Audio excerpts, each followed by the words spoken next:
welcome to another new video and good afternoon. Last video में मैंने आपको बताया था what were the essentials या फिर what are the essential elements of a valid bailment. हम लोग bailment चैप्टर पढ़ रहे हैं, तो हम लोग उसमें बेलर और बेली के टर्म्स हम लोग को बीच में आए थे, बीच में ये दोनों टर्म्स आए थे। तो अब ये दोनों टर्म्स तो मैंने आपको बता दिया क्या होता है। बेलर जो गुड्स को डिलीवर करता है, बेली जो गुड्स रिसीव करता है या फिर जिसको डिलीवर किया जाता है। तो हम लोग पढ़ेंगे ड्यूटीज क्या क्या है, बेलर का ड्यूटी क्या क्या है। तो अगर आपने अभी तक सब्सक्राइब ना किया हो तो प्लीज़ सब्सक्राइब कर दीजिए ताकि आपको आगे और भी अच्छे अच्छे वीडियोस मिले। तो चलिए स्टार्ट करते हैं। तो what are the duties of a bailor. Section 150 classifies bailor. Section 150 of the contract act जो है क्लासीफाई करता है बेलर को दो तरह का, a gratuitous bailor, a bailor for reward. अब ये दोनों क्या होते हैं हम लोग ये अलग अलग पढ़ेंगे। तो पहला आता है gratuitous bailor. A gratuitous bailor is one who lends his goods without consideration. Consideration मैंने आपको बताया था विदाउट मतलब कि फ्री में दे देता है। मान लीजिए आप सिंपल में फ्री में। Since he receive no consideration his duty is much less than that of a bailor और फॉर रिवॉर्ड।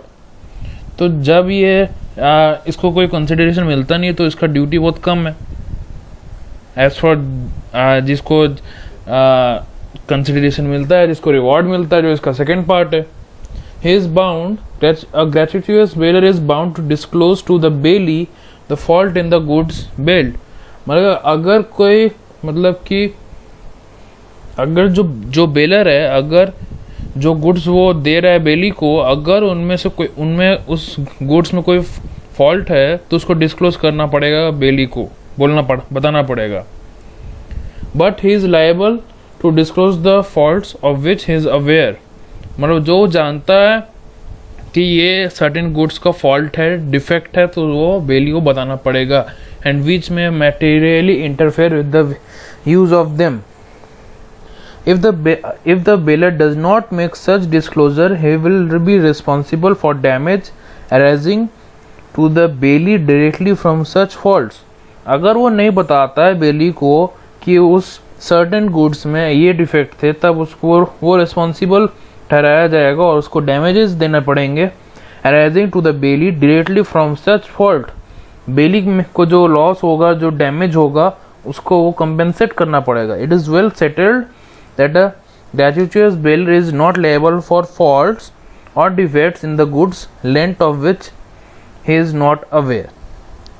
हाँ, पर अगर वो मतलब अगर जो बेलर जो अगर वो नहीं जानता, if he is not aware of the fact of certain defects in the goods he is delivering to bailey, then he is not liable for faults or then तब the goods length of which he is not aware। मतलब कि ये तब settled लगी, मतलब ये चीज़ है। अगर मतलब वो रिस्पॉन्सिबल उसको नहीं ठहराया जाएगा क्योंकि उसको पता ही नहीं था कि गुड्स में कुछ डिफेक्ट है भी। ये आता है अ ग्रेट्यूटस बेलर। अब हम लोग आते हैं next, that is a bailor for reward. Second part of the section 150 provides if the goods are bailed for hire the bailor is responsible for such damage. जो भी गुड्स को अगर हायर के लिए किया गया, मान लीजिएगा आपने गाड़ी हायर किया, तो जिसने गाड़ी हायर किया वो रिस्पॉन्सिबल है for such damage whether he was और was not aware of the existence of such faults in the goods are bailed। मतलब इसमें आता है अब बेलर फॉर रिवॉर्ड में आता है अगर कोई मतलब बेलर ने अगर कोई गुड्स को हायर पे लिया है और वो जो गुड्स जो हायर पे लिया गया वो डैमेज है और उसको पता है, ये नहीं भी पता है ऑफ सच फॉल्ट, वो रिस्पॉन्सिबल ठहराया जाएगा।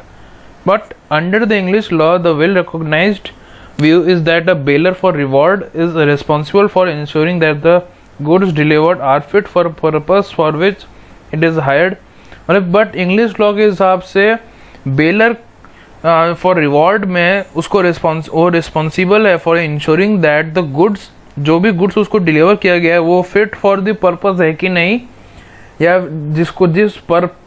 मतलब जो इस पर्पस से उसको हायर किया जा रहा है वो फिट है कि नहीं उस चीज़ के लिए, as care and still can render it, उसको रोका जा सकता है, उसको रोक सकता है वो इंग्लिश लॉ के अंदर, but not in Indian law.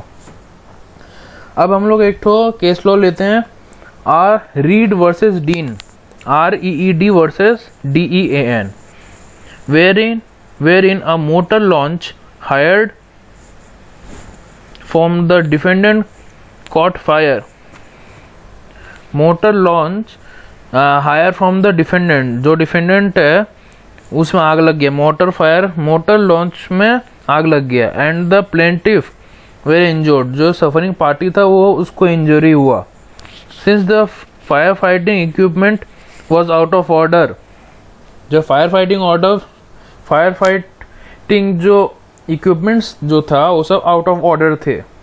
प्लेंटिव्स could not, जो प्लेंटिव जो इंजर्ड पार्टी था वो अपने बोट को बचा नहीं पाया, क्योंकि the fire fighting equipment was out of order. The defendant was held liable, जो फायर फाइटिंग टीम था वो लायबल था for the injury and loss suffered by the plaintiffs. बस यही चीज़ है।